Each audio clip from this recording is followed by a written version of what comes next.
Hi hello കൂട്ടുകാരെ, എല്ലാവർക്കും psycho ഫാമിലിയുടെ പുതിയൊരു വീഡിയോയിലേക്ക് സ്വാഗതം.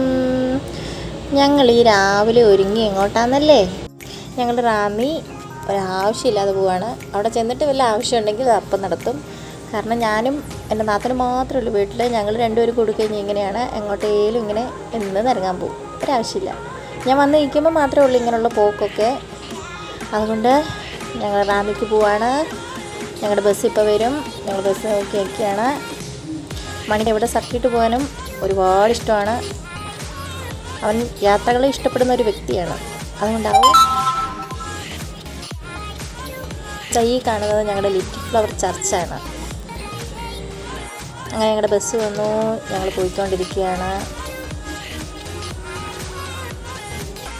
ഞങ്ങളൊരു സിനിമയ്ക്കൊക്കെ പോകാമെന്ന് വിചാരിച്ചായിരുന്നു, പക്ഷേ ഒന്നും നടന്നില്ല. ചിന്നുട്ടി ഞങ്ങൾ സ്കൂളിൽ വിട്ടിട്ടുണ്ടായിരുന്നു. അപ്പോൾ അവൾ 3:30 ആകുമ്പോഴത്തേന് വരും. അതിന് മുമ്പ് ഞങ്ങൾക്ക് തിരിച്ചു വരണം. അപ്പോൾ അതുകൊണ്ട് സിനിമ കാണൽ ഇപ്പോൾ ഒരു പുതിയ മൂവി ഇറങ്ങിയിട്ടുണ്ടല്ലോ, പൈങ്കിളി എന്ന് പറയുന്നത്. അത് കാണാനായിരുന്നു ഞങ്ങൾ ഉദ്ദേശിച്ചിരുന്നത്, പക്ഷേ അതൊന്നും നടന്നില്ല. അപ്പോൾ ഞങ്ങൾ റാന്നിക്ക് പോയിട്ട് എന്നാൽ തലമുടി ഒന്ന് യുവോ വിയോ അടിക്കാമെന്ന് വെച്ചു. അപ്പോൾ ഞങ്ങൾ റാന്നി സ്റ്റാൻഡിൽ എത്തിയിട്ടുണ്ട്. പിന്നെ അവിടെ നിന്ന് ഞങ്ങളൊരു ഓട്ടോ വിളിച്ചിട്ടാണ് പോയത്. ഓട്ടോ വിളിച്ചിട്ട് എന്താ അത്, ഒരു ഓട്ടോ പോലും കിട്ടാതെ ഞങ്ങൾ അങ്ങോട്ടും ഇങ്ങോട്ടും എല്ലാം കിടന്ന് നടന്നു. പിന്നെ കുറച്ച് നടക്കാനുണ്ട്, പക്ഷേ നടന്നു പോകാമെന്നേ ഉള്ളായിരുന്നു. പിന്നെ കുഞ്ഞൊക്കെ ഉള്ളതുകൊണ്ട് നല്ല പൊരിഞ്ഞ വെയിലല്ലേ, നല്ല ചൂടാണ്. കാര്യങ്ങൾ ഇപ്രാവശ്യം നല്ല ഉണക്കും കാലാവസ്ഥയൊക്കെയാണ്. അതുകൊണ്ട് തന്നെ നല്ല പൊരിഞ്ഞ ചൂടായതുകൊണ്ട് ഞങ്ങൾ വണ്ടിക്കാണ് പോയത്. പിന്നെ സലൂണിലെത്തി. എനിക്കെന്താ എൻ്റെ തലയിൽ കാണിക്കേണ്ടതെന്നൊന്നും അറിയത്തില്ലായിരുന്നു. കണ്ടില്ലേ, കോല് പോലെ കിടക്കുന്ന മുടിയാണ്. അപ്പോൾ അത് കുറച്ച് നീളമൊക്കെ കുറയ്ക്കണം.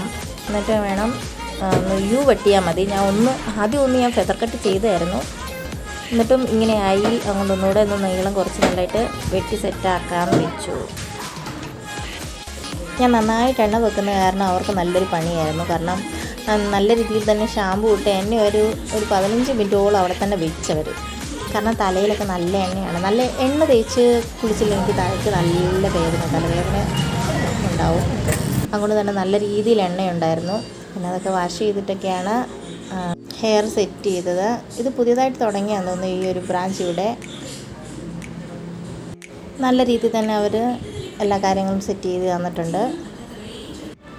മണി അവിടെ ചിതറിക്കൊണ്ട് ഓടുമായിരുന്നു. ഭീമയ്ക്ക് എന്താ ചെയ്യേണ്ടത്, ഇവനെ ആണെങ്കിൽ അവൾക്ക് മാനേജ് ചെയ്യാനേ പറ്റുന്നില്ല. അങ്ങോട്ട് വിളിച്ചാൽ ഇങ്ങോട്ട് വരും, ഇങ്ങോട്ട് വിളിച്ചാൽ അങ്ങോട്ട് പോകുന്ന ഒരു സ്വഭാവം മണിക്കൂട്ടിന് അവിടെ ഏതാണ്ട് അവൻ മുടിവെട്ടാൻ വന്ന പോലെ രീതിയിൽ കയറി നടക്കുകയാണ് അതുവഴിയെല്ലാം. എന്തെങ്കിലും സാധനം പൊട്ടിച്ച് കഴിഞ്ഞാൽ നമ്മൾ പൈസ കൊടുക്കണ്ടേ? അപ്പോൾ അവൻ അതുവഴി ഓടി നടക്കുകയാണ്. ഇവിടെ പുറകെ തന്നെ ഒരു മനുഷ്യൻ വേണം. എന്നാൽ എങ്ങും ഇരുത്തിയിട്ട് പോകാനായിട്ടും പറ്റത്തില്ല. നമ്മൾ പാലക്കാടല്ലേ വീട്, അവിടെയാണെങ്കിൽ നമുക്ക് ഇരുത്തിയിട്ടൊക്കെ പോകാൻ പറ്റും. പക്ഷേ ഇവിടെ അങ്ങനെ പറ്റത്തൊന്നുമില്ല. പിന്നെ അതുമല്ല, വീട്ടിൽ ആരും ഇല്ലായിരുന്നു. അതുകൊണ്ട് തന്നെ അവനെ കൂടെ കൂട്ടാതെ വഴിയില്ല. പിന്നെ നെക്സ്റ്റ് പ്ലാൻ എന്നാന്ന് ആലോചിച്ച് ഞങ്ങൾ പറഞ്ഞു, നമുക്ക് ശരണ്യ ചേച്ചിയുടെ വീട്ടിൽ പോവാം. ഞാൻ വന്നേ പിന്നെ അവിടെ ഞാൻ പോയിട്ടില്ല. അവർ ഫ്ലാറ്റിലോട്ട് മാറിയ പിന്നെ ഞങ്ങളവിടെ പോയിട്ടേ ഇല്ലായിരുന്നു. ഞാൻ അവിടെ പോയിട്ടില്ല. അപ്പോൾ ഞങ്ങൾ ശരണ്യ ചേച്ചിയുടെ വീട്ടിൽ വന്നു. നല്ലൊരു ഫ്ലാറ്റും കാര്യങ്ങളൊക്കെയാണ്. എന്നെ GCS എന്തോ ഒരു പേരുണ്ട്. പിന്നെ അവിടെ ചേച്ചിയുടെ ഫ്രണ്ടും താഴത്തെ ഫ്ലാറ്റിലുണ്ട്. ചേച്ചി 2nd ഫ്ലോർ എങ്ങാണ്ടാണ്. ചേച്ചിയുടെ ഹസ്ബൻഡ് വന്നിട്ടുണ്ടായിരുന്നു. അപ്പം ചേട്ടായിയേയും കാണാം, ചേച്ചിയുടെ അടുക്കലും ഒന്ന് കയറാം, പാറുമ്മയും കാണാം. ഞങ്ങൾ ചെന്നപ്പോൾ പാറു ഇല്ലായിരുന്നു. പാറു അംഗൻവാടി പോയായിരുന്നു. അംഗൻവാടിയല്ല, ഈ എഴുത്ത് അക്ഷരങ്ങൾ പഠിപ്പിക്കുന്ന ആശാരിമാർ ഒക്കെ ഇല്ലേ, അവിടെയാണ് അവൾ അക്ഷരങ്ങൾ പഠിക്കാനായിട്ട് പോകുന്നത്. ഈ വർഷം തന്നെ പ്ലേ സ്കൂളിലോ വിടണം. അപ്പോൾ അതേ ചേച്ചിക്ക് ഒരുപാട് സന്തോഷമായി. ഞങ്ങൾക്ക് ചേച്ചി ചായയൊക്കെ തന്നു. പിന്നെ ആളൊക്കെ കഞ്ഞി വെക്കാനായിട്ട് പോകുന്നേ ഉള്ളൂ. സമയം 12 മണിയൊക്കെ ആറായി, കഞ്ഞി വെക്കാൻ പോകുന്നേ ഉള്ളൂ. രാവിലെ തിരക്കും കാര്യങ്ങളൊക്കെ ആയിരുന്നു ചേച്ചിക്ക്. അപ്പം ഞങ്ങളും കൂടെ വന്നു കാരണം എന്താ ചെയ്യേണ്ടതെന്ന് അറിയത്തില്ല. അത് പിന്നെ ഞങ്ങൾ എന്നാൽ പുറത്ത് പോവാം, ഒരു മന്തിയൊക്കെ കഴിക്കാം എന്നൊക്കെ വിചാരിച്ച് ഞങ്ങൾ പുറത്തോട്ട് ചാടി. ഇനി നമുക്ക് മന്തി കഴിക്കാനായിട്ട് പോകാം. എനിക്കിവിടെ റാന്നി അത്രയ്ക്ക് നല്ല പരിചയമൊന്നുമില്ല, എന്നാലും നല്ലൊരു റെസ്റ്റോറൻറ്റിലേക്കാണ് പോയത്. ഷേക്സ്പിയർ എന്നാണ് ആ റെസ്റ്റോറൻറ്റിൻ്റെ നെയിം. അങ്ങനെ ഞങ്ങളവിടെ പോയി ഒരു ഫുൾ മന്തി ഓർഡർ ചെയ്ത് ഞങ്ങളത് കാലിയാക്കി. 4 പേരുണ്ടായിട്ടും അത് അത്രയൊന്നും തീർക്കാനൊന്നും പറ്റിയില്ല. കണ്ടപ്പോൾ അപ്പോൾ തീർക്കുമെന്ന് പറഞ്ഞു, പക്ഷേ തീർക്കാൻ പറ്റിയില്ല. പിന്നെ ഞങ്ങൾ പാഴ്സലാക്കി എടുത്തു. അത് വീട്ടിൽ വന്ന് ചിന്നുട്ടിക്ക് കൊടുത്തു. അങ്ങനെ ഞങ്ങൾ തിരിച്ചു പോരുകയാണ്. തിരിച്ച് വന്നിട്ട് ഞങ്ങൾ പിന്നെ ചുങ്കപ്പാറ ഇറങ്ങി കുറച്ച് കടകളൊക്കെ നിരങ്ങിയിട്ട് കുറച്ച് സാധനങ്ങളൊക്കെ വാങ്ങിയിട്ടാണ് ഞങ്ങൾ വീട്ടിലേക്ക് പോയത്. പിന്നെ വീട്ടിൽ വന്നു, ചായ വെച്ച് കുടിച്ചു. പിന്നെ ജോലികളൊക്കെ തീർക്കാനുണ്ടായിരുന്നു, അതൊക്കെ തീർത്തു. ഇപ്പോൾ വൈകുന്നേരം ആയപ്പോഴത്തേനും ഒരാളെ ഞങ്ങൾക്ക് കിട്ടി. ഇത് ഞങ്ങളുടെ ഇവിടുത്തെ സന്തോഷേട്ടനാണ്. സന്തോഷേട്ടൻ വന്നപ്പോൾ നല്ലൊരു ഗായകനാണ്, നല്ലൊരു കലാകാരനാണ്, ആശാരിപ്പണികാരനാണ്. പക്ഷെ നന്നായിട്ട് ചിത്രം വരയ്ക്കും. ഇപ്പോൾ കൊത്തുപണിയൊക്കെ ചെയ്യുന്നതായാലും നല്ല സൂപ്പറാണ്. അങ്ങനെ ആളെ കിട്ടിയപ്പം ഒരു പാട്ട് പഠിച്ചേക്കാമെന്ന് വെച്ചു. അപ്പം പാടാനൊക്കെ വലിയ ഇഷ്ടമാണ്. അപ്പോൾ കരോക്കെ ഇട്ട് തന്നെ പാടാമെന്ന് പറഞ്ഞു. അങ്ങനെ ഞങ്ങൾ പാട്ട് പഠിപ്പിച്ചു. ഈ ആളുടെ പാട്ട് ഞാൻ എൻ്റെ യൂട്യൂബ് ചാനൽ ഷോർട്സായിട്ട് ഇട്ടിട്ടുണ്ട്. അപ്പോൾ വേണ്ടവർ അതിൽ കയറി കണ്ടോളുക. നല്ല സൂപ്പർ ഗായകനാണ്. എന്തോ സമൂഹം അനുവദിച്ചില്ല അതിനെ വളരാനായിട്ട്. സമൂഹം അദ്ദേഹത്തെ ഭ്രാന്തനെന്ന് മുദ്ര കുത്തി.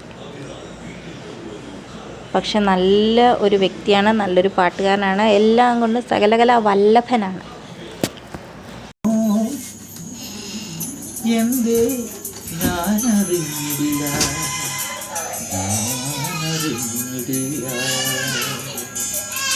ഏതോ നിജതൻ കണ്ണരുത്തിയിടിൽ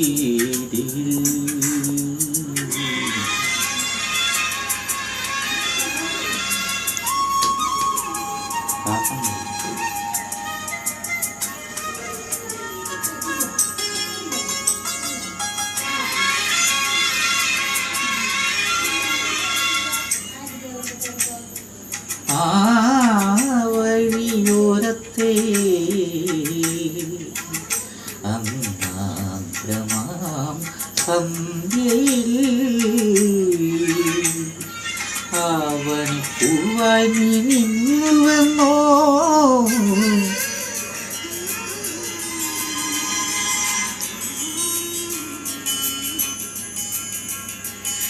ആ വഴിയോരത്തെ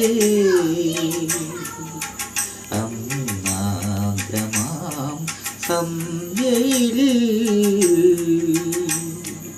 അവനിപ്പൂവായി നീ നിന്നുവെന്നോ കുറുനിര തഴുകിയ കാറ്റിനോടൊന്നു നിൻ ഉള്ളം തുറന്നുവെന്നോ അകതാര് പോയി നിർത്തിയ. അപ്പോൾ ഇന്ന് വൈകിട്ടത്തേന് ചേട്ടായി ചിക്കൻ കൊണ്ടുവന്നിട്ടുണ്ടായിരുന്നു. അപ്പോൾ ചിക്കൻ കറിയും ചക്കക്കുരു കറിയും ക്യാരറ്റ് മെഴുക്കുവരട്ടിയും കൂടാണ്. അപ്പോൾ അതൊക്കെ കഴിച്ച് മണിക്കുമൊക്കെ കൊടുത്ത്. അപ്പോൾ ഇന്നത്തെ വീഡിയോ ഇത്രയേ ഉള്ളൂ. അപ്പോൾ എല്ലാവർക്കും tata bye bye, see U.